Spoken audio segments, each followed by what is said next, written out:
25 करोड़ अवाम है पाकिस्तान के, और अगर देखा जाए बड़ी सीरियस सिचुएशन है, क्योंकि मैं अभी अंग्रेज़ी अखबारात के पाकिस्तान की जो पाकिस्तान की इंटेलेक्चुअल क्लास है उसके आर्टिकल्स पढ़ रहा था, और खैर मैं उससे ख़ुद भी एट लार्ज एग्री करता हूँ।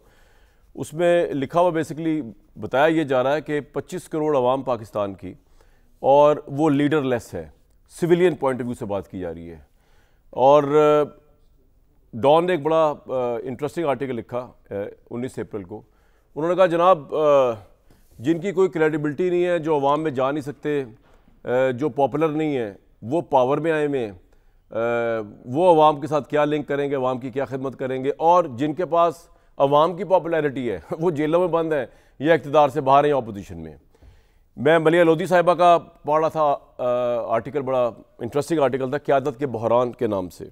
वो बता रहे थे कि मौजूदा जो क़यादत चल रही है इस वक्त, शहबाज शरीफ साहब गवर्नमेंट जो भी चल रही है, उसकी ना कोई जामिया मनसूबा है, ना उसका कोई विजन है। मसाइल को वक्ती बुनियादों पर निपटाया जा रहा है। बलूचिस्तान और पानी जैसे अहम तरीन मसाइल जो है उनके ऊपर कोई फोकस नहीं है। हाँ, कुल वक्ती फोकस होता है ना कि अभी मसला हल करके निकल गए, शर्जील मेमन और राना सनाउल्लाह साहब की मुलाकात हो गई, अच्छा अभी उस पर बात, परमानेंट हल कोई नहीं है। माशी इस्लाहात जो है वो भी नहीं की जा रही, सिर्फ बहरानों को गुजारने के लिए कोई टेम्प्ररी इस्लाहात कर दी जाती है। तो प्रॉपर्टी वाले अलग रो रहे हैं, तनख्वाहदार तबका अलग रो रहा है कि जनाब, और फाइलर्स अलग रो रहे हैं कि जिसने सबक किया याद उसकी हो गई ऐसी तैसी। मतलब जो बंदा टैक्स पे कर रहा है उस पर हुकूमत ने सारा टैक्स लाद दिया है। जो तनख्वाह वाला जिसके पास चॉइस कोई वैसे भी नहीं होती, उसकी तनख्वाह कट जाती है, उसको 35-40% पे ले गए कि तुम्हें तो छोड़ेंगे नहीं। और ब्लैक मनी, ब्लैक माफिया वो यहाँ पे हस्बे तौफीक चल रहा है। तो कोई ऐसी लीडरशिप नहीं है, सिविलियन लीडरशिप की बात हो रही है वंस अगेन, जो ऐसा क्रैकडाउन करे कि इंसाफ हो और एहतसाब हो और बिला शिरकत गैरे हो, उसमें अपने और पराये की तमीज़ ना की जाए। इसी तरह मलिया साहिबा भी फरमा रही थी कि मौजूदा क़यादत अवाम से कटी हुई है, ना उनके मसाइल को समझती है, ना उनके जज्बात को समझती है। मेरा भी ये ओपिनियन है। वैसे मैं उनको कोट इसलिए कर रहा हूँ कि लोग समझते हैं कि मैं ही शहबाज शरीफ साहब की गवर्नमेंट के खिलाफ हूँ, और कोई ऐसी सोच रखता ही नहीं है। इसी तरह क़यादत का उन्होंने एक इंटरेस्टिंग पैरामीटर पेश किया। उन्होंने बताया कि अजीम रहनुमा जो होते हैं ना, वो कौन होते हैं, जो अपने दौर के हालात से बुलंद होकर कौम को एक नई डायरेक्शन दें। तो क्या पाकिस्तान में ऐसी क़यादत मौजूद है जो हालात से बुलंद होकर, हालात की मजबूरियों से बियॉन्ड जाकर, सर सैयद अहमद की तरह, कायद आज़म की तरह पाकिस्तान को क़यादत दे, डायरेक्शन दे? क्योंकि पाकिस्तान क्राइसिस की ब्रिंक पे है। हम ठीक है, हम बता रहे हैं कि ये चीज़ टेक ऑफ कर गई, ये चीज़ टेक ऑफ कर गई, फौज ने रोल प्ले कर दिया, ये वो कर दिया, लेकिन where is the civilian leadership? अब हमारे पास जो है जो क़यादत है, मैं आपको उसका बताया था, और उसके ऊपर डिस्कशन कर लेते हैं कि इस क़यादत के अंदर से हम क्या वसूल कर सकते हैं। हमारे पास शहबाज शरीफ साहब है इस वक्त as prime minister. Nawaz Sharif साहब के मतलब अभी एक इतला आई है कि उनकी तबीयत बहुत नासाज हो गई है, तो उन्होंने अपना एक्सटेंड कर लिया, अल्लाह उनको सेहत दे। और वो एक नेशनल लेवल के लीडर थे along at par with Benazir Bhutto sahiba, लेकिन जिस तरह उनको वेस्ट किया गया पहले 2018 के अंदर और फिर 2024 में जिस तरह इलेक्शन में वो हारे हैं, ओवरऑल उनकी पार्टी ऑब्वियसली मेजॉरिटी पार्टी थी। अगर धांधली के फैक्टर को साइड पे भी रख दिया जाए, उस पर अगर बात इस वक्त ना भी की जाए, तो उनकी party is not a single largest party. Peoples party के वोटों के तफैल उनको मिली। तो नवाज शरीफ साहब का कैरियर तो हो गया पैकअप फिलहाल के लिए। तबीयत उनकी ख़राब है, लग भी रहा है कि पॉलिटिक्स में एक्टिव नहीं। तो आई थिंक नवाज शरीफ साहब को भी हम साइड पर रख देते हैं। हम बात करते हैं बाकी लॉट की। उसके अंदर शहबाज शरीफ साहब हैं, मरीम नवाज साहब हैं, बिलावल भुट्टो जरदारी साहब और इमरान खान। इनके ऊपर बात करने की कोशिश करते हैं। अपने मुल्क के जो 3 अहम तरीन हमारे पैनलिस्ट हैं, यानी कि मेरे प्रोग्राम में आए हुए, तो ये वैसे भी इंटेलेक्चुअल्स हैं इन देयर ओन वे, और इनका एक अपना एक्सपीरियंस है। तो they are the best people जिनके साथ ये इशू डिस्कस किया जाए। कोशिश करेंगे कि कंट्रोवर्सी में जाए बगैर, एक दूसरे पर इल्ज़ाम लगाए बगैर, प्रॉस एंड कॉन्स देखे जाए लीडरशिप के और डिस्कस किया। डॉक्टर मुसद्दिक मलिक साहब वाकई वजीर हैं, जब से हमारे प्रोग्राम में आने शुरू हुए 4 चांद लगे, वजारत से नीचे नहीं उतर रहे। वजारत चेंज होती रहती है, लेकिन वजारत में मुझे बताया गया कि यही वजह थी। यही वजह थी। आपको लॉन्च स्टूडियो में देख के बड़ी खुशी हुई, मुझे पुराने दिन याद आ गए। शुक्रिया। और अल्लाह करे आप, उस वक्त तो आप वजीर नहीं थे, लेकिन अल्लाह करे आप वजीर कायम रहे लाहौर में आने के बाद भी। अहमद अवैस साहब पाकिस्तान तहरीक इंसाफ से बहुत सीनियर रहनुमा हैं, और हमारे तो बड़े बुरे वक्त के साथी। ये मैं किसी और वक्त बताऊंगा, यहाँ हाईलाइट करूंगा तो बिला वजह मामला हाईलाइट हो जाएगा। कमर जमान कायरा साहब बदस्तूर वो गाड़ी पे फिर रहे हैं, और उम्मीद है कि वो गाड़ी जो है हमारे कैमरे को आ मिलेगी और हमें ज्वाइन कर लेंगे। आपकी इजाजत हो तो अवैस साहब से अगर मैं मुसद्दिक साहब शुरू कर लूं। प्लीज अवैस साहब, मेरा ख्याल है मैंने अपना मतबा नज़र शायद बयान कर पाया जो मैं बताने की कोशिश कर रहा हूँ। अगर हम बारी बारी आपसे पता कर रहे हैं, इमरान खान साहब के मतलब अभी आपने राय नहीं देनी, वो मुझे राय में अगले प्रोग्राम के अगले हिस्से में आपसे लूँगा। इस वक्त शहबाज शरीफ प्राइम मिनिस्टर है, मरीम नवाज साहिबा एक लीडिंग राइजिंग लीडर है, और बिलावल भुट्टो, अगर आप इन तीनों के ऊपर अपने हिसाब से एक एक 1.5 मिनट की बात कर लें कि कितना पोटेंशियल आप ऑब्जेक्टिवली समझते हैं इनके अंदर है पाकिस्तान के मसाइल को देखते हुए लीड करने का। सबसे पहले शहबाज साहब। बिस्मिल्लाहिर्रहमानिर्रहीम। देखिए, शहबाज साहब जो हैं वो एक अच्छे बिजनेसमैन तो हो सकते हैं, लेकिन मैं नहीं समझता कि लीडरशिप की क्वालिटीज़ उनके अंदर है। लीडरशिप की क्वालिटीज़ जो है ना बड़ी डिफरेंट है। मैं ऑब्जेक्टिवली ये बात कर रहा हूँ, और वो ऐसे है कि आप देखिए कि सबसे पहली first primary quality of leadership is courage. Wisdom और उसकी परसिवेरेंस और उसकी बाकी तमाम क्वालिटीज़ जो हैं वो बाद में आती हैं, कैसे कितना सेल्फलेस है, कितना नेशन के लिए आगे चलता है। पहली करेज। दूसरी क्वालिटी उसके अंदर है कि he should be wise, he should be able to look across the horizon, not for himself, अपने लिए नहीं बल्कि अपनी कौम के लिए, क्योंकि उसका मतवा नज़र जो है वो कौम को ऊंचा ले जाना होता है, और अपनी सेल्फ को हमेशा माइनस करके और डिस्पैशनेट होके फैसले करता है। ये सबसे बुनियादी क्वालिटी है लीडरशिप की जो मैं आपके सामने अर्ज़ करना चाह रहा हूँ अपने नुक्ता नज़र से। और उसके बाद बड़ा स्ट्रॉन्ग नर्व का हो, स्ट्रॉन्ग डिटर्मिनेशन का हो, और फ्लेक्सिबिलिटी जो है उसके अंदर बिल्कुल होनी चाहिए, क्योंकि change is the only permanent thing in nature, permanent phenomena in nature. इसलिए फ्लेक्सिबिलिटी होनी अच्छी बात है। एक बात बताइए, ये तो आपने सारी क्वालिटीज बड़ी अच्छी बता दी। आप ये कह रहे हैं कि शहबाज शरीफ साहब में ना करेज है, ना उनमें विजडम है, ना वो जात से बुलंद होकर फैसले कर सकते हैं, ना वो स्ट्रॉन्ग नर्व्ड है, ना वो स्ट्रॉन्ग। तो वो PDM-1 की गवर्नमेंट बड़ी खूबसूरती चलाई उन्होंने, इतनी पार्टियों को साथ लेकर चले। अब वो PDM-2 की गवर्नमेंट में पीपल्स पार्टी जैसी पार्टी को साथ मिलाकर चल रहे हैं, तो कुछ तो होगा उनमें टैलेंट। हाँ जी, मैं यही बताने लगा हूँ आपको। मैं आपको बता, उनमें एक टैलेंट है, और वो ये है कि वो, आपने कभी देखा है कि एक तो दरख्त है ना जो उसका तना होता है और मजबूत से वो अपने राइट में अपने स्ट्रॉन्ग रूटेड होने की वजह से वो बहुत बुलंद जो है खड़ा हुआ नज़र आता है। जी जी, जिसको अल्लामा इकबाल ने भी कहा है कि सनोबर बाग में आज़ाद भी है पाबा गिल भी। वाह। तो मैं अर्ज़ करता हूँ कि एक बेल होती है जिसको राइज करने के लिए किसी तनावर दरख्त की, किसी ताकत की ज़रूरत होती है। अच्छा, मैं शहबाज शरीफ में वो क्वालिटी देखता हूँ कि उनको राइज करने के लिए कोई ताकत का साथ होना ज़रूरी है।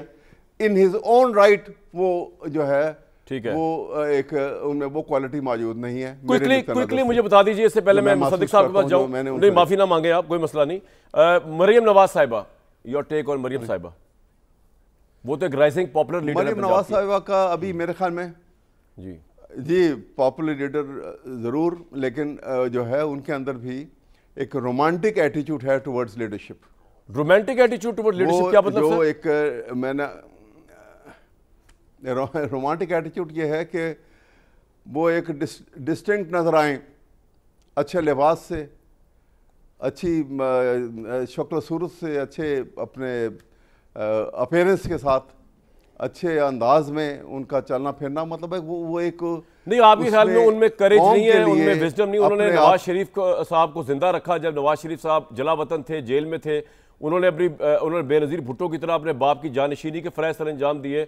उनके खिलाफ उस ज़माने की इस्टेब्लिशमेंट थी, टीवी के ऊपर उन पर पाबंदी थी, मीडिया पे उनका बाइकआउट था, जेल में वो गई। तो आपको उनकी कोई करेज नजर नहीं चला? शहबाज साहब का तो आपने बता दिया, मरियम नवाज में आपको कोई करेज अपनी पार्टी के लिए नहीं, करेज है। अच्छा, मैं बता रहा हूँ कि करज उनके अंदर है, लेकिन करज के साथ, करज का आगे अगली बात यह है कि एक ये बुनियादी क्वालिफिकेशन है लीडरशिप की। ठीक है, इसके साथ उसका इस्तेमाल आपने कैसे करना है। उसका इस्तेमाल जो है वो आपने अपने सेल्फ को माइनस करके अपनी कौम को, या आप जिस स्टेचर के ऊपर, जिस कैटेगरी के अंदर आपको खड़ा किया गया, पॉइंट आ गया। क्विकली बिलावल भुट्टो जरदारी साहब के मुतालिक बता दें क्विकली, उसके बाद मैं आगे चलूंगा। बिलावल भुट्टो में मैं जो है ना तो उनमें पॉलिटिकल मैच्योरिटी देखता हूँ, और ना उनके अंदर वो फैसला करने की कुव्वत जो कि इंतहाई ज़रूरी है फॉर ए गुड लीडर, कि वो कॉन्फिडेंस हो कि फैसला, बड़ी परसिवेरेंस हो उसके अंदर, सोच समझ के कौम के लिए फैसला करे और दूरस्थ नताइज ना उसको देखता हो। दूर उसकी आंखें जो हैं वो अक्रॉस द होराइजन देखने की आदी हूँ। ये क्वालिटीज जो हैं वो मुझे बिलावल लेकिन क्या ये पोटेंशियल है कि किसी ज़माने में वो अच्छे लीडर बन सकेंगे अपने दादा नाना की तरह, कि आप वो भी नहीं समझते, पोटेंशियल भी नहीं है उनमें बिलावल में? मेरा नहीं ख्याल। ठीक है सर। मतलब एक जुल्फ़िकार अली भुट्टो के अंदर जो लीडरशिप क्वालिटी थी, खुदादाद क्वालिटी थी। सर आपका पॉइंट आ गया, मुझे आगे चलना है क्विकली। ठीक है मुसद्दिक साहब, मैं आपकी तरफ आऊंगा। कह रहा साहब आप लेट आए हैं, मैं आपको सिर्फ टॉपिक बता दूं, बड़ा इंटरेस्टिंग है आज का, ताकि आप सुन लें। मुसद्दिक साहब के बाद आपके पास आऊंगा। मैं बता रहा था कि पाकिस्तान के अखबारात, पाकिस्तान के इंटेलेक्चुअल जो लोग हैं वो भरे पड़े हैं। वो बता ये रहे हैं कि पाकिस्तान की मौजूदा क़यादत जो है, जो पावर में है, उसके पास पॉपुलैरिटी नहीं है, वो अवाम में जा नहीं सकती, और जो पॉपुलर क़यादत है वो या जेलों में बंद है या पावर से बाहर ऑपोजिशन के अंदर है।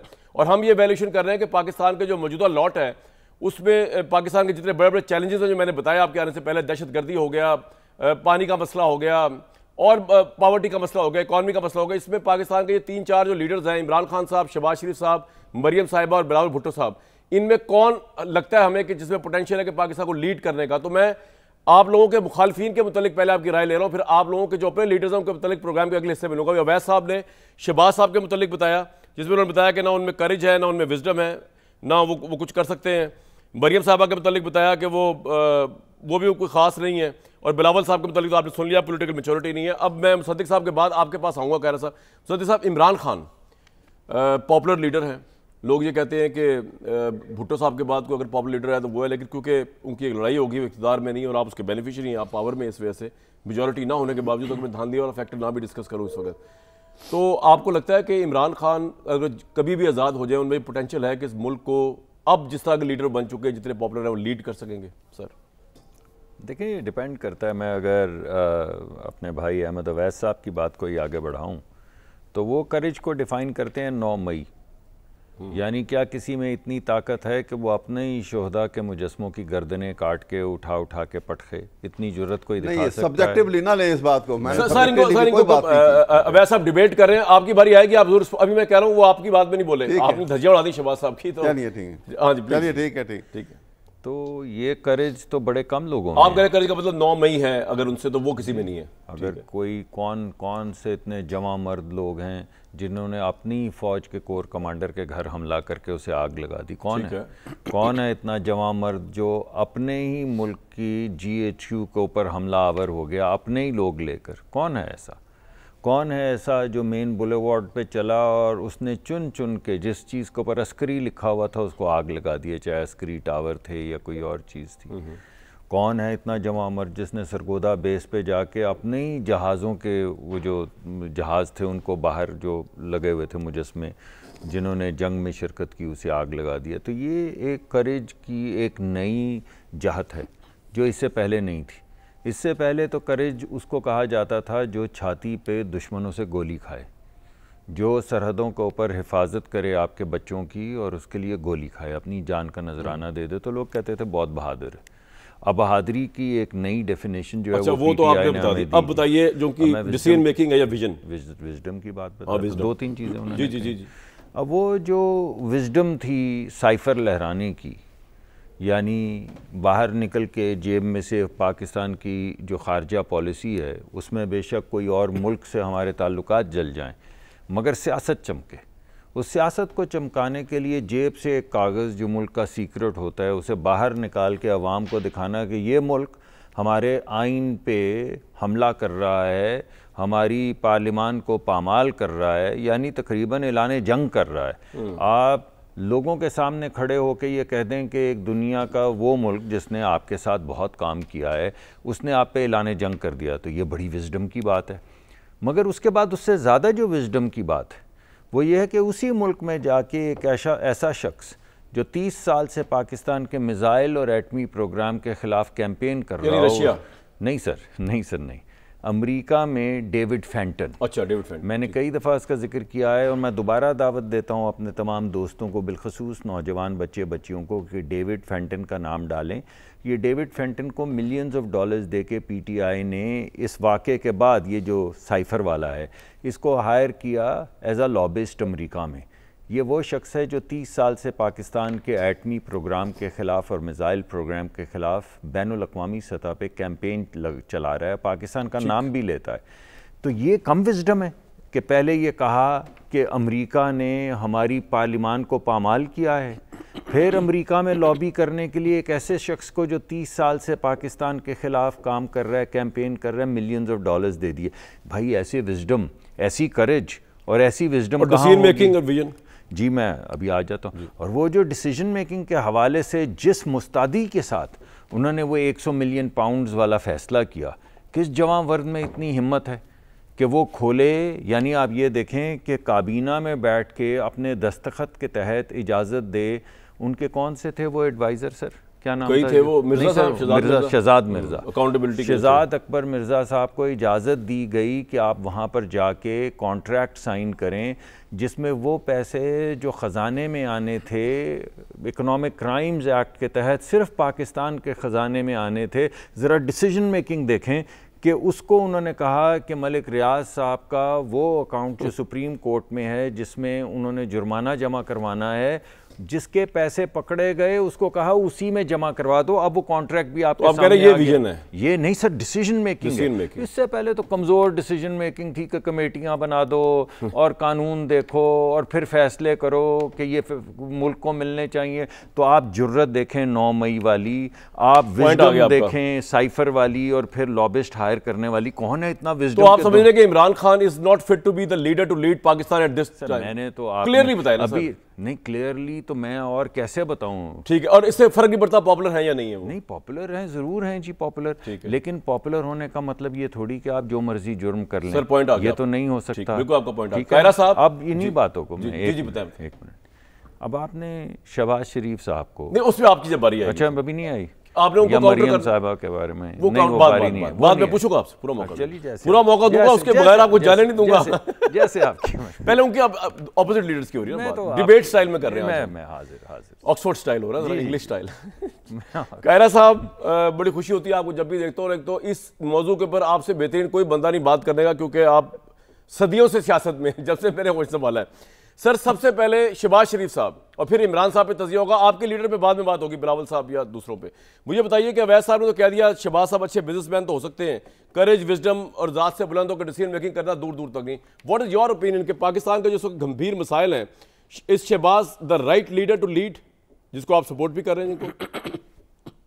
कामरान, पहली बात तो यह है कि इस वक्त पाकिस्तान की कौमी क़यादत के अंदर कोई जमात भी ये हैसियत नहीं रखती कि वो पाकिस्तान के सारे मसाइल का अहाता कर पाए या उसको डील कर पाए। लिहाजा इसीलिए हमारा बार बार ये तकाजा रहा कि इस पे एक कौमी इत्तेफाक राय करके पॉलिसियां बनाई जाए, सबकी इनपुट लेके, सबकी ओनरशिप लेके पॉलिसियां बने, ताकि मुल्क जिन गंभीर मसाइल का शिकार है, इतनी तकसीम के अंदर किसी एक जमात में भी ये पोजीशन, मेरी जमात समेत, ठीक है, इस वक्त ये पोजीशन है।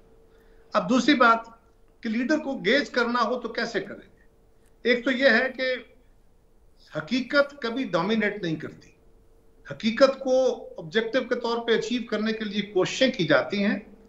हकीकत बड़ी तल्ख होती है और लोग हकीकत कम सुनते हैं, अफसाने ज्यादा सुनते हैं।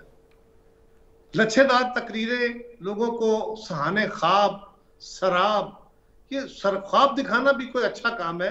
ये मजहबी लोग भी ख्वाब दिखाते हैं, सियासी लोग भी दिखाते हैं, बाकी लोग भी, सभी का काम ख्वाब दिखाना है, क्योंकि फिर ख्वाबों की ताबीरें ढूंढते हैं। लेकिन शराब दिखाने में भी लोग बड़े खुश होते हैं। अनफॉर्चुनेटली जिन कौमों की यादाश्तें थोड़ी हो जाती हैं और सियासी अमल कमजोर हो जाता है और लोगों का इदारों पे ट्रस्ट यानी उम्मीद खत्म हो जाती है या कमजोर पड़ जाती है, फिर वो शराब देख देख के खुश होते हैं, और जो लोग शराब दिखाते हैं वो पॉपुलर हो जाते हैं। इस वक्त बिलाशुबा इमरान खान साहब ने शराब दिखाया है और वो पॉपुलर हुए हैं, बड़े पॉपुलर हैं, कोई शक नहीं है इसमें। मैं कहूँ ना कहूँ, मलिक साहब कहे ना कहे, आप माने ना माने, लेकिन उनकी कामयाबी या उनकी अच्छी लीडरशिप, उसको अगर गेज करना हो तो कैसे करेंगे? उनको गेज करना हो तो आप देखेंगे उनकी पास्ट परफॉर्मेंस क्या है। उनकी पास्ट परफॉर्मेंस बतौर एक क्रिकेटर के, वो एक अच्छे बॉलर थे, एक ढाढ़े कप्तान रहे, लेकिन उसके पीछे क्या, उन्होंने एक अच्छी नर्सरी छोड़ी, अनफॉर्चुनेटली ऐसा नहीं तो इंडिविजुअली उन्होंने एक अच्छा रोल प्ले किया, लेकिन वो टीम वर्क ना कर पाए पूरी तरह, उसके बाद फिर टीमें अपना काम ना कर पाई। दूसरा रोल उनका था, सियासत में आए, तो सियासत में जब वो आए तो किस सहारे से आए? फौज के सहारे से आए, कोई शक वाली बात नहीं है। खान साहब ने सियासत में आगे कोई 3.25 साल डायरेक्टली हुकूमत की, और उससे पहले वो अपोजिशन में थे, और उसके बाद उनकी खैबर पख्तूनख्वा में हुकूमत बनी, पंजाब में हुकूमत बनी, मरकज में बना दी गई, जैसे भी बन गई। खैबर पख्तूनख्वा में उनका इंतखाब क्या था? ये फर्द वाहिद का इशू तो नहीं है ना जी। हम पे इल्जाम होता है कि आप रवायती पार्टियां हैं, आप तो नस्ली सियासत को फरोग देते हैं, और दूसरी तरफ हर चीज घंटाघर खान साहब बने हुए हैं। इमरान खान ही पीटीआई का हर फैसला करेंगे, और जब तक उनसे इंडोर्समेंट नहीं मिलेगी वो फैसला आगे नहीं बढ़ेगा। सर आपकी पार्टी में तो बिलावल साहब फैसला करते हैं, जरदारी साहब ना सर, वो तो हर पार्टी में। मैं गुजारिश करता हूँ जी, हमारे यहाँ ये नहीं होता। अगर खुदा न खास्ता वो जेलों में थे तो हम फैसले किया करते थे, पीछे बैठी टीमें फैसले किया करती थी, पीछे बैठे लोग फैसले किया करते थे। ये बात नहीं है। हाँ, आप उन लीडरशिप से इनपुट जरूर लेते हैं, लेकिन यहाँ सूरत हाल वो नहीं। ये मेरी राय है, हो सकता है आपकी राय इससे मुख्तलिफ हो। दूसरी बात, पंजाब की लीडरशिप उन्होंने चुन के दी हमें। बुजदार साहब की सूरत में क्या सा उनका अच्छा इंतखाब था। अगर आप समझते हैं कि वो अच्छा इंतखाब था और उससे पंजाब के अंदर बेहतरी आई, तो मुझे क्या एतराज हो सकता है? पंजाब पाकिस्तान के अंदर खान साहब ने अपने मुखालिफिन के खिलाफ केसेस किए, उनको एस्टेब्लिशमेंट के जरिए, उनको नैब के जरिए जो सहूलतें दे सकते थे दी, लेकिन और बहुत पॉपुलर नारे लगाए, बहुत मैं इनके पेट फाड़ दूंगा, मैं ये कर दूंगा, मैं 200 बिलियन ले आऊंगा, लेकिन वो कहाँ गया? लोगों को तो ये ख्वाब शराब मिला कि जनाब ये बड़ा कमाल हो जाएगा और खान साहब कामयाब हो जाएंगे, पाकिस्तान के अंदर लहरें बहरें हो जाएंगी। रिजल्ट क्या था? Zero, brother minus. और उसके नतीजे में आपने क्या किया? क्या आपने खारजा पॉलिसी में कोई अच्छा काम किया? अमेरिका को, मलिक साहब ने उस पर तफसील बयान किया, अमेरिका, सऊदी अरब, चाइना। मेरा एक सवाल है आपसे सर, मुझे तो छोटा सा खत्म। अच्छा जी बताइए। मैं बहुत ज्यादा वक्त लेके सर, लेकिन जब आप किसी लीडर का अहाता करेंगे मुश्किल हो जाएगा इस तरह। सो मेरा सवाल यह है कि खान साहब ने किसी सेक्टर में कोई कामयाबी 4 साल के अंदर की हो, या खैबर पख्तूनख्वा में कोई बड़ा कामयाबी का एक है कि फला प्रोजेक्ट शुरू किया, हम कहते हैं हमने बेनजीर इनकम सपोर्ट प्रोग्राम शुरू किया था, उसमें बेशुमार उसकी शाखें थी, वसीला सेहत भी था, वसीला रोजगार भी था, वसीला फलाम भी था, और बाकी ने उस पर बिल्ड किया। इसी तरह बाकी जगहों पे भी होता रहा, बाकी जमातें भी करती रही। अब खान साहब को या उनकी जमात के अंदर जो लोग थे उनको बताना पड़ेगा कि उन्होंने वो कौन सा एक ऐसा काम था, कौन सा ऐसा विजन था जो मुल्क को, क्या तालिबान को, जो पाकिस्तान के दुश्मन थे, उनको असलहे समेत उन खानदानों को, 50,000 खानदानों को अपना भाई कह के पाकिस्तान में लाने और आज हमारी फौजों के गले काटने पे जो लगे हुए हैं, क्या वो एक बड़ा अच्छा फैसला था? क्या दहशतगर्दी से बेहतरी आई उसमें? दहशतगर्दी में क्या उससे हमारे मामले रिजॉल्व हुए? क्या फेडरेशन बेहतरी की तरफ गई या तसादम हुए? अब आइए शहबाज, ये होगा, बाकी छोटे मोटे काम। शहबाज साहब में क्विकली आ जाए सर। शहबाज साहब प्राइम मिनिस्टर बने हैं, वो पहले तो अंडर शेडो रहे क्योंकि प्राइम मिनिस्टर का वो शहबाज साहब की जगह मियां बड़े मियां साहब होते थे। तो जब वो चीफ मिनिस्टर थे, मेरा सारा इख्तलाफ था, मेरी तो पूरी सियासत उनके खिलाफ है, ठीक है, मैं तो मुस्लिम लीग के खिलाफ हूँ, लेकिन ये बात बहरहाल दुरुस्त है कि उनमें एडमिनिस्ट्रेटिव क्वालिटी बहुत अच्छी है। ये पाकिस्तान में पहली दफा शहबाज स्पीड जो है वो शहबाज शरीफ के लिए थी ना, किसी और। लेकिन शहबाज शरीफ क़यादत के अहल हैं इस वक्त जो पाकिस्तान के मौजूदा हालात चल रहे हैं क्राइसिस के, आप ये समझते हैं कि उनमें वो लीडरशिप, वो असर्टिवनेस, वो विजन है जो जिसमें सलाहियत है? हाँ, शहबाज शरीफ साहब में एक सलाहियत बड़ी अच्छी देखी मैंने उनके साथ काम करके, वो सबकी राय लेके सबको इकट्ठा करने की कोशिश करते हैं, अपने ऊपर बहुत सारा प्रेशर लेते हैं, लेकिन वो काम डिलीवर करने में कोई शक नहीं उनका बड़ा कमाल रहा। मरियम बीबी के बारे में और वो अब प्राइम मिनिस्टर के ऊपर आए हैं, इस ऑफिस में बहुत सारे चैलेंजेस हैं। मैंने तो वाज़ेह तौर पे कहा ना कि किसी एक जमात में भी ये कैपेसिटी। अच्छा सर, क्विकली खैरा साहब, अब आप आगे ना जाइएगा, एक क्विक सवाल फिर मैंने आगे जाना है। मुझे बताइए कि आप ये समझते हैं कि रिगार्डलेस ऑफ इमरान खान की popularity, regardless of Imran Khan को जो उसके लोग समझते हैं, वो he is not fit to lead this country, अगर वो आज आज़ाद भी हो जाए, वो प्राइम मिनिस्टर भी हो, गिवन द सिनेरियो जो आपने पेश किया है, मुसद्दिक साहब की बात नहीं कर रहा, जो आपने पेश किया है, आप समझते हैं कि वो क़यादत के अहल नहीं है पाकिस्तान जैसी कंट्री में? यस और नो सर? देखिए, मेरा जाती सिंपल राय ये है कि माजी में उन्होंने तमाम सपोर्ट के बावजूद, यानी सियासी जमातें अंदर थी, उनके साथ इस्टेब्लिशमेंट थी, उनके साथ अदलिया थी, और वो आज़ादी से फैसले कर रहे थे और लोग उनके साथ थे, मीडिया उनके साथ था। उस वक्त वो क्या डिलीवर कर पाए? मरीम बीबी के बारे में मेरे भाई ने एक बात कही है, मैं जरूर उसको रिस्पॉन्ड करना चाहता हूँ। बाकी उनकी सियासत से किसी को इख्तलाफ हो, इत्तेफाक हो। ये बात बहरहाल दुरुस्त है कि यूथ के अंदर जाना मुस्लिम लीग के लिए काफी मुश्किल था। उन्होंने ये साबित किया 1 साल के अंदर अंदर कि वो मुख्तलिफ यूनिवर्सिटियों में, कॉलेजेस में, जहां पे बकौल शख्स से पीटीआई की बहुत पॉपुलैरिटी थी, मरियम साहिबा की बात कर रहे हैं आप, ठीक है, वहां पे भी वो गई हैं। लेकिन मैं जरूर कहूंगा कि हर बंदा कोशिश करता है, बशमूल आपके, बशमूल मेरे, भले वाजबी शक्ल वाला ही मेरी तरह का हो, लेकिन वो दाढ़ी वाड़ी तरशवा के, बाल बना के, ऐनक ठीक करके, कपड़े साफ पहन के, हर बंदा कोशिश करता है कि वो खुश शक्ल हो तो और ज्यादा बेहतर नजर आए।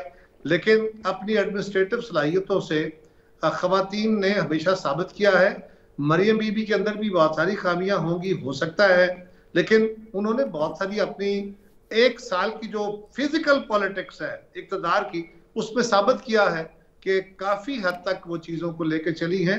मेरी जमात के साथ उनका तसादुम है, इख्तलाफ है, ठीक है, उसके ऊपर मेरी राय मुख्तलिफ है, लेकिन जो किसी के अंदर क्वालिटी है वो है। टॉप पॉइंट आ गया आपका। अवैस साहब, दोनों लोगों ने आपके ऊपर ऑनस्लॉट किया, आपके लीडरशिप के ऊपर।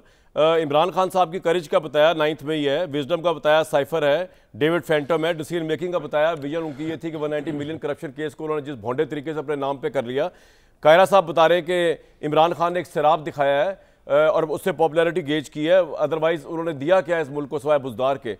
How would you respond to that sir? आप तो इमरान खान को समझते होंगे, लेकिन अभी आपके सामने 2 बड़े अहम पॉलिटिकल ऑब्जर्वर जो है वो समझ रहे हैं कि इमरान खान तो is a part of problem. देखिए, मैं आपको बताऊं कि इमरान खान का, जो मैंने जैसे पहले करज की बात, पाकिस्तान की तारीख उठा के देख लीजिए, कभी किसी लीडरशिप ने, अमेरिका ने जिस तरह पाकिस्तान को इस्तेमाल किया, कोई नहीं बोला उसके आगे। ये कोल्ड वार के ज़माने में हम कैसे इस्तेमाल हुए, ये अफगानिस्तान और सोवियत यूनियन की जंग के अंदर 10 साल में पाकिस्तान सर मुक्त से रखिएगा, जल्दी चल रहे हैं, हमने आगे तारीख में जाए बगैर। सुनिए, जी जी, मैं जल्दी कर रहा हूँ, मैं जल्दी कर रहा हूँ। आप पहली दफ़ा प्राइम मिनिस्टर बनते ही उन्होंने पहले कहा कि अब Pakistan will no longer be used as a hired gun. It was a statement जो पाकिस्तान की किसी लीडरशिप से कभी नहीं आई थी। अगला point, and that was a clear message to all big powers, number 1। Number 2, Pakistan में आए हैं वो यंग थे और उस ज़माने में उन्होंने पब्लिक की बेनिफिट के लिए काम शुरू किए, हॉस्पिटल और यूनिवर्सिटी। इसका मतलब है कि उसके अंदर कौम के लिए, आवाम के लिए, पब्लिक के लिए, इसको उठाने के लिए। और इसको अभी हम पॉलिटिकल लीडरशिप की बात कर रहे हैं, वो तो ईदी साहब ने बहुत काम किया है खड़े के लिए, हम पॉलिटिकल लीडरशिप की बात कर रहे हैं। किया होगा, लेकिन मैं पॉलिटिकल लीडरशिप की बात कर रहा हूँ, मैं पॉलिटिकल लीडरशिप की बात कर रहा हूँ। और तीसरी बात यह है कि देखिए, इमरान खान जेल में है, उसने ना इनसे को माफ़ी मांग के अपने पर्सनल बेनिफिट के लिए कि 10 साल मैं जी मुल्क से बाहर भी चला जाऊंगा, सियासत में हिस्सा भी नहीं लूंगा और मुझे अब रिहा कर दूँ। नो एनी कमिटमेंट असूल के ऊपर, चाहे वो उसमें 100 गलतियाँ, इंसान में गलतियाँ होती हैं, रॉन्ग पॉलिसीज हुई, ठीक है, लेकिन सर पॉइंट आ गया आपका, उसी तरह से तमाम मसाइब कटक रहा है और उसके अंदर मौजूद है। तो आप कह रहे हैं कि उन्होंने क्रेडिबिलिटी दिखाई, अपनी माफी नहीं मांगी। पॉइंट आ गया सर। मैं ब्रेक के लिए काफी टाइम हो गया। नहीं, एक बात, जी बताएं। एक बात और मैं थोड़ी सी बात फौरन बताऊंगा। ये साइफर की बात करते हैं, इमरान ने उस वक्त पॉइंट आउट किया था कि पाकिस्तान के ऊपर 2 pronged अटैक हो रहा है, और वो है कि to destroy economy of Pakistan and to disgrace arm forces in the eye of people of Pakistan. और ये काम इमरान नहीं कर सका, ये काम पीडीएम की हुकूमत से और आपका पॉइंट आ गया, करके दिखा दिया। आपका पॉइंट आ गया। मैं ब्रेक पे जा रहा हूं, मैं ब्रेक से वापस आऊंगा तो बाकी लोगों की राय तो लूंगा, लेकिन मैं अपनी राय भी दूंगा कि Imran Khan was a phenomenal leader, was और वो इस मुल्क के लिए बहुत कुछ कर सकते थे। वो ये मुसद्दिक मलिक साहब की पार्टी, कायरा साहब की पार्टी उन तक पहुंच ही नहीं सकती थी। उनकी इतनी उसके अंदर टैलेंट था, इतना उनके अंदर करिश्मा था, इतनी अवाम की पॉपुलैरिटी, और आज भी शायद हो, यकीनन होगी, लेकिन जो उन्होंने ब्लंडर्स किए हैं, जिसके बाद पाकिस्तान के डायस्पोरा में, पॉलिटिकल डायस्पोरा में इस वक्त उनके लिए कुछ जगह नहीं बन पा रही, ये मैं बताऊंगा कि कितनी बड़ी हमाकत है। और हम सबसे बड़ी इंस्पिरेशन जो हमारी आज़म सल्लम की लीडरशिप है। आप देखें मुश्किल तरीन हालात में उन्होंने किस तरह मामलात को डील किया, वो भी नहीं कर सके। एक पॉपुलर तरीन leader Imran Khan, what a wasted opportunity. ये मैं आपको बताऊंगा ब्रेक के बाद। ब्रेक लेते हैं। A very warm welcome back to this show. हम बड़ी इंटरेस्टिंग एक टॉपिक है कि पाकिस्तान 25 करोड़ अवाम का मुल्क, इस वक्त सिविलियन लीडरशिप का बहुत बड़ा क्राइसिस। उसमें बात ये हो रही है कि जो लोग पॉपुलर हैं वो पावर में हैं, लेकिन सॉरी, जो लोग पॉपुलर नहीं है वो पावर में है, उनका अवाम के साथ कोई टच ही नहीं है, वो अवाम के मसाइल ही नहीं जानते और वो ज़रूरत के तहत फैसले कर रहे हैं, बड़ी पॉलिसी लेके नहीं आ रहे, कोई विजन उनका नहीं है। और जो लोग पॉपुलर हैं वो जेलों में, इमरान टाइप और तहरीक इंसाफ टाइप पार्टीज जो है वो जेलों के अंदर है या वो अपोजिशन के अंदर है, उनका कुछ हो रही ना। मुसद्दिक साहब, योर टेक, आपके नज़दीक शहबाज शरीफ साहब पे उन्होंने बात की, आप उसको रिस्पॉन्ड कर दीजिएगा। आपको अभी भी लगता है कि शहबाज शरीफ इंस्पायर कर सकते हैं लोगों को? चले नवाज शरीफ साहब के हद तक तो मेरी बात समझ आती है, लेकिन शहबाज भी कर सकते हैं अगर इमरान नहीं कर सकते फिर भी? देखिए, ये बात तो आपकी ठीक है कि बहुत बड़ा सियासी फुकदान है। क्या है सियासी फुकदान? यानी एक साल के अंदर एक शख्स अगर 40% महंगाई की शरह जो हर घर को हिट करती है जी, उसको 2 या 1% पे ले आए तो लीडरशिप का तो फुकदान है ना। यानी ये 40% महंगाई हाइपर इन्फ्लेशन में चली जाती, 80-90% हो जाती, तो वो वक्ती फवायद है, ब्रॉडर विजन नहीं है। ऐसे एक आम आदमी गरीब आदमी से पूछें, उसकी ज़िंदगी में 2 चीज़ें हैं, एक महंगाई और एक नौकरी। वो ये चाहता है कि इज़्ज़त से अपने माँ बाप की खिदमत कर सके, अपने बच्चों को स्कूल भेज सके, हस्पताल जा सके। उसके लिए महंगाई बहुत बड़ा मसला है, आपके लिए और हमारे लिए, क्योंकि हम शाम को ये मसला नहीं, हम ये शाम को क्योंकि थिएटर करते हैं, तो इसके लिए ये बड़ी अहम चीज़ है कि सियासी कोई ऐसी चीज़ हो कि कहीं आग लगा दो और कहीं ये कर दो। यानी एक आम आदमी, उस गरीब आदमी जिसको 40% महंगाई की शरह का सामना था, वो खाने पीने की अशिया में मनफी हो गई। 3-4 महीने से हर महीने खाने पीने की चीज़ें जो हैं वो सस्ती होती चली जा रही हैं, मगर कोई लीडरशिप नहीं। चलें, मान लेते हैं। अच्छा भाई, दूसरी बात होती है कारोबार को आगे लेकर चलना। तो मुल्क के 50% लोग जो हैं उनका दही आबादी से ताल्लुक़ है, 50 से ज़्यादा फ़ीसद लोग जो हैं वो खेती बाड़ी का काम करते हैं। वहाँ पे तरक्की की शरह 6% है, यानी लोगों को रोज़गार मिल रहा है, लोगों को नौकरियाँ मिल रही हैं, लोग हल चला रहे हैं, लोग फसलों को पैदा कर। ये क्या लीडरशिप हुई? लीडरशिप तो ये कि आग लगा दो। ये कोई लीडरशिप है कि खेती बाड़ी का काम चल जाए और लोगों को नौकरियां मिलनी शुरू हो जाएं? सर, तीसरा पॉइंट इसको भी छोड़ दें। अब आप किस चीज़ की बात करेंगे कि 7.8% एक्सपोर्ट बढ़ गई, कोई लीडरशिप नहीं। 34% रेमिटेंस बढ़ गई। पाकिस्तान की तारीख में इन्होंने कैंपेन चलाई कि बाहर वाले लोगों, पाकिस्तान में कोई पैसे ना भेजे, ये इमरान खान का हुक्म है और वो हमारी कॉन्स्टिट्यूंसी है। 4.25 बिलियन तो पिछले महीने आए, 38 बिलियन तकरीबन इस वक्त प्रोजेक्टेड है। पिछले साल के मुकाबले में 34% इजाफा हो गया रेमिटेंस। मगर ये क्या लीडरशिप है कि बाहर से लोग पाकिस्तान में धड़ाधड़ पैसे भेज रहे हैं? कोई लीडरशिप नहीं। ठीक है। टैक्स बढ़ गया, टैक्स देने वाले बढ़ गए, जीडीपी बढ़ गई, एफडीआई बढ़ गई, पॉलिसी रेट घट गया ताकि नए कारोबार शुरू हो सकें, 22% से 12% हो गया। एग्रीकल्चरल लोन्स में 15% इजाफा। क्या शहबाज शरीफ साहब की पर्सनैलिटी लेकिन ये कोई पर्सनैलिटी क्या चाहिए? मेरी बात सुने, मेरी भी बात सुन ले, मेरी गुजारिश। आपने पर्सनैलिटी माफी चाहिए। इतनी कैरिस्मेटिक यूनिफाइंग है कि बड़े बड़े इश्यूज जैसे बलोचिस्तान है जिसके लिए नवाज शरीफ को पुकारा जा रहा है, शहबाज साहब उसके लिए फिट रही हैं।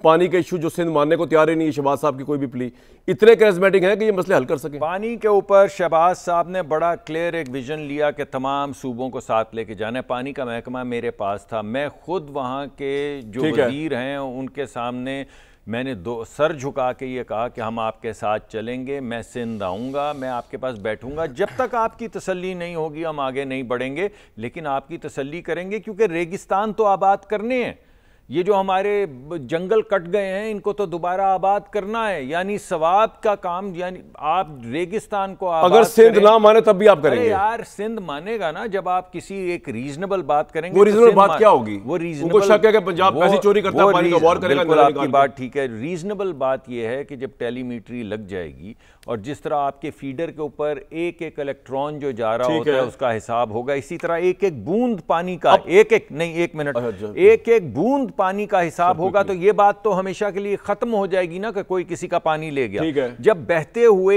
1 सेकंड के अंदर हर बूंद का हिसाब किताब हर सूबे के सामने होगा आ जाएगा। और जब ये हम कह रहे हैं कि कोई नहर में एक कतरा पानी नहीं जाएगा उस वक्त से पहले जब तक टेलीमेट्री ना लग जाए तो मसला क्या है? सर पॉइंट आ गया। अभी ये मसला नहीं, अभी तो मेरा पॉइंट आ रहा है। चलें ये तो छोटी बातें होगी ना, ये तो मैंने आपको बताया कि हमारी लीडरशिप क्या लीडरशिप है। लीडरशिप तो है कैरिज्मेटिक है, यानी एक इकोनॉमिक लीडरशिप है कि आईएमएफ के सामने एक जवां मर्द एहतजाज करे कि पाकिस्तान को बैंकरप्ट कर दो। कैरिज्मा होना चाहिए ना भाई, कैरिज्मा होना चाहिए कि पाकिस्तान को बर्बाद कर दो, आईएमएफ के सामने खड़े होकर एहतजाज करो। यानी कांग्रेसमैन जो हैं उनसे खतूत लिखाओ, मिलियंस ऑफ डॉलर्स कैंपेन में लगा के पाकिस्तान के खिलाफ। इतना कैरिज्मा होना चाहिए कि पाकिस्तान के खिलाफ कांग्रेसमैन जो वही कांग्रेसमैन जिन्होंने पार्लिमान उल्टाई थी, इमरान को उल्टाया था, उनके लिए मिलियंस ऑफ डॉलर्स खर्च करके उनसे खतूत लिखवाओ। ये है वो लीडरशिप कैरिज्मेटिक।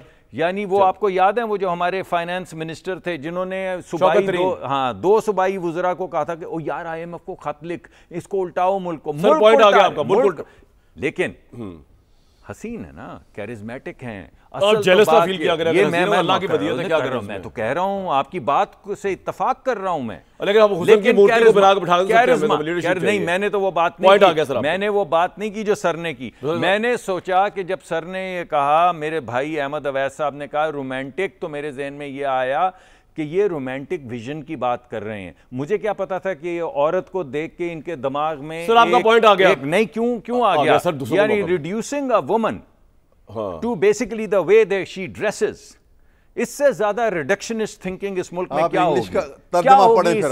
इससे ज्यादा रिडक्शनिस्ट थिंकिंग। इन्होंने बाकायदा कहा कि लिबास देखें और चाल ढाल दे। इन्होंने बाकायदा जिक्र किया। एक औरत की ये तजलील करने की कोशिश है कि औरत को रिड्यूस कर दिया जाए उसके कपड़ों पे, उसकी जूती पे, उसके अंदाज पे। कोई सब्सटैंटिव बात, मर्द की सब्सटैंटिव बात, औरत के कपड़े, ये गलत बात होती है। अगर तो इस नियत से पता नहीं किस नियत से किया। अच्छा, नियत कोई भी हो, कहा कायरा साहब, ये पानी वाला मसले पे मैं इससे पहले दोबारा हूं। पानी वाले मसले पे आप बताइए कि टेलीमीटर आपकी सेटिस्फाई करता है? बिलावल साहब का जरा ये शॉर्ट सुन लीजिए, क्योंकि ये भी बड़ा अहम इशू जिसके लिए लीडरशिप चाहिए, जो कि नजर नहीं आ रही दूर दूर तक सिविलियन रैंक्स के अंदर। सुनाए जी बिलावल साहब ने क्या कहा, फिर कायरा साहब रिस्पॉन्ड करेंगे। पाकिस्तान पीपल्स पार्टी का मुतालबा है कि फौरी तौर पे वफाकी हुकूमत नया कनाल्स का मंसूबा को रोके, वरना पाकिस्तान पीपल्स पार्टी आपके साथ नहीं चल सकेगी। मेरे पास ना कोई फॉर्म 47 है, ना मेरे पास कोई सिलेक्टेड होने का सर्टिफिकेट है। सिंधु पे हम सौदा नहीं करें। सिर्फ सिंध के नहीं, पाकिस्तान भर के किसानों का मुआशी कत्ल हो और मैं इस मुआशी कत्ल के साथ दूं। ये इस्लामाबाद वाले अंधे हैं, बहरे हैं। आपका वजारते पे हम लात मारते हैं, हमें इज्जत चाहिए, आपके वजारते नहीं चाहिए। ये शेर वाले जो है अवाम के खून चूसते हैं, इसके अलावा कुछ नहीं चाहिए। भाई माशाल्लाह, आपको तो बड़ी सुना दी, लानत भेज रहे हैं वो वजारतों के ऊपर, और आपको फॉर्म 47 भी कह रहे हैं, लेकिन मैं इस पर नहीं आऊँगा, आगे जाऊँगा। कायरा साहब, जो बिलावल साहब पीपल्स पार्टी लाइन ली है, तो ये जो नुस्खा पेश कर रहे हैं मुसद्दिक मलिक साहब के, टेलीमीटर लगा दिया जाए, टेलीमीटर लगा दिया जाए, तो उसके बाद आपको कोई ऑब्जेक्शन नहीं होगा पीपल्स पार्टी को सिंध चैप्टर को, अगर 6 कैनाल्स खुलती हैं चोलिस्तान में, सतलुज के ऊपर अगर बनता है, या चनाब पे सॉरी बनता है अगर नहरें? इस सवाल का जवाब देने के लिए कि वो किस तरह मुतमैन होंगे, किसी सिंध की काबीना के मेंबर को अगर आप बुलाएं तो ज्यादा बेहतर होगा, क्योंकि वो ज्यादा बेहतर सिंध का मुकदमा मुझसे बयान कर सकेंगे। ठीक है, अब दूसरा सवाल पता होगा। दूसरा सवाल बिलावल साहब, जहां तक ताल्लुक बिलावल साहब के लहजे का और अल्फाज का है जी, क्योंकि ये मंसूबा जो है, कहने को तो ये अभी तक एक्ने से पास नहीं हुआ, क्योंकि एक्ने की मीटिंग में इसको डेफर किया गया और ये सिंध गवर्नमेंट की रिक्वेस्ट पे किया गया, उसने एहतजाज किया और ये डेफर हो गया। लेकिन एक्नेक से अप्रूव हुए बगैर इस मंसूबे पे काम शुरू हो गया, ये एक मिसट्रस्ट था। ठीक है, इसी को उन्होंने कहा कि इस मंसूबे को रोकिए, रोक के हमसे बात कीजिए, क्या कह रही है पीपल्स पार्टी, लहजे क्या हो गए, लफ्ज क्या हो गए। मैं कोई महीनों से ये बात कह रहा हूं, मैं जब प्रोग्रामों में भी जहां जहां मेरी आवाज गई मैं जाके मिला भी, और यही गुजारिश की कि इस वक्त इस इशू पे हमारे लफ्ज तल्ख हो रहे हैं, फिर हमारे लहजे तल्ख होने शुरू हो गए हैं। अल्लाह ना करे हमारे ताल्लुकात में तल्खी आ जाए, लिहाजा इसको हैंडल कीजिए ठीक। तो इसको एक माजी का मिसट्रस्ट भी है, तलखी आ गई है इस मामले को। पहले दिन ही जब सदर ने, माजी को छोड़ दी, जब सदर ने जॉइंट सेटिंग में ये कह दिया, उसके बाद पीपल्स पार्टी की तरफ से रिटर्न मुतालबा आ गया, सिंध गवर्नमेंट से आ गया, तो इस मामले के अंदर जो डायलॉग करना चाहिए था वो हो जाता, तो ये तलखी ना होती। अब भी राणा साहब ने सुना है कि उन्होंने डायलॉग के प्रोसेस के लिए डायलॉग मुज़ाकराती अमल शुरू किया है ताकि डायलॉग खुल सके। तो अगर ये दुरुस्त है तो बहुत अच्छा अमल है, क्योंकि फेडरेशन को मजबूत और बांधने का यही एक तरीका है। ठीक है, पहले का माजी का मिसट्रस्ट बहुत खराब है, उसको बिल्कुल उसकी तरफ नहीं चलना चाहिए। लेकिन मैं फिर आपसे गुजारिश करूं, इस वक्त हमारा आपस का इख्तलाफ नुकसानदेह है। पाकिस्तान के अंदर इस वक्त पोलराइज सूरत हाल में सियासी अमल वैसे ही बहुत कमजोर है, सियासत के अंदर स्पेस ही बहुत थोड़ी है, कभी अदालत है, कभी दूसरी जगह है, कभी मीडिया है, बाकी सब जगहों पे। इसके बावजूद अगर हम समझ रहे हैं कि सारा मसले का हल सियासत करेगी, तो सियासतदान किसी एक फोरम पे बैठेंगे तो मसला हल हो पाएगा। अगर हम गेज करें उस फोरम में इमरान खान को होना चाहिए या नहीं आपके ख्याल में? हमने तो बार बार इमरान खान की जमात को बुलाया ना जी, उनको उनके जब वो, लेकिन वो कह रहे हैं इमरान के बगैर हमारा फायदा कुछ नहीं, उसको बुलाए। यही अफसोस है ना, क्यों नहीं है? क्या हमारी लीडरशिप नहीं थी तो हम मीटिंगों में नहीं जाते रहे? बीबी शहीद एग्जाइल में थी तो हम नहीं जाते रहे मीटिंगों में? नवाज शरीफ साहब एग्जाइल थे तो उनकी मुस्लिम लीग नहीं जाती रही मीटिंगों में? मैं ये नहीं कह रहा, ठीक है ये उनका अपना फैसला है, लेकिन एक बात याद रखिए, आपको ये फैसला करना पड़ेगा कि मुल्क को आगे ले जाने के लिए आपको कहां कहां नहीं कहा गया कि आइए बैठ के कंसेंसस करते हैं। आप हुकूमत में थे, हुकूमत चलाते हैं, पहले दिन डे 1 जिस दिन ओथ होता है वजीर आजम का, उसी दिन अगले या उससे भी पहले जब असेंबली के अंदर डिवीजन हुई और तकारीर हुई, उसमें भी हमारी लीडरशिप ने कहा, बिलावल साहब का विजन मेरे भाई ने कहा, मुझे उनकी राय अपनी जगह, लेकिन जो नौजवान 30 साल से भी कम उम्र में असेंबली के अंदर खड़े होकर पाकिस्तान को फ्यूचरिस्टिक विजन देता है और वो कहता है कि ये वे फॉरवर्ड है, आज तक बिलावल साहब ने असेंबली के अंदर या अपोजिशन के ऊपर जो एतराज किए हैं, अगर तो किसी एक मामले में उन्होंने कोई डायरेक्शन ना दी हो वाज़े तौर पे, हाँ इख्तलाफ नहीं किया बहुत ज्यादा, लड़ाई लड़ने की कोशिश नहीं की बहुत ज्यादा। क्यों? इसलिए कि सर मुझे ब्रेक के लिए कहा जा रहा है, काफी देर से कह रहा साहब। तो आखिरी बात, हम तो कह रहे हैं बार बार कि हमें इस वक्त कौमी कंसेंसस की जरूरत है। सर कहने से शायद कंसेंसस ना हो पाए, उसके बगैर किसी, ठीक है मैं ब्रेक लूंगा। ब्रेक से आने के बाद ना मैं ये डिबेट हुई है लीडरशिप की, इसमें जरा अपना तजिया पेश करने की कोशिश करता हूँ। ब्रेक लेते हैं। ये बात तो चले मान लेते हैं कि जो पावर में है वो पॉपुलर नहीं है, लेकिन जो पॉपुलर हैं वो जो जेल में बैठे हैं भाई साहब, उन्होंने अपनी पॉपुलैरिटी का जिस तरह खुद हिसाब पोस्टमार्टम किया, यानी कि वो इस काबिल ही उन्होंने अपने आप को नहीं छोड़ा कि दोबारा आके पाकिस्तान को लीड कर सके। उन्होंने इतनी दुश्मनियां, क्या पॉलिटिशियंस, क्या इस्टेब्लिशमेंट, क्या मीडिया, हर एक दुश्मनी बना ली। पता नहीं कितना अर्सा लगेगा उसको रिवर्स होने में, लेकिन एक मैं आपको बात बता दूं, इस वक्त कोई सिविल लीडरशिप इस लेवल की नहीं है जो पाकिस्तान के बड़े मसाइल को हल कर सके। बड़ी अच्छी बात है आर्मी चीफ डेमोक्रेसी के साथ खड़े में, लेकिन जिन मुल्कों में सिविल लीडरशिप फ्लॉप हो जाती है तो वहाँ हमको पता है फिर क्या होता है, फिर वहाँ पर क्या टेक ओवर होता है। हम ये नहीं कह रहे पाकिस्तान के लिए सब कुछ हो, लेकिन पाकिस्तान के हालात जो है बड़े अजीब व गरीब हैं। यहाँ पे कोई ऐसा लीडर भी नहीं जो अपनी स्पीच से उतना भी इंस्पायर कर सके जितना आर्मी चीफ ने लास्ट कन्वेंशन सेंटर की स्पीच पे किया था ओवरसीज़ के साथ। कल तक इजाज़त।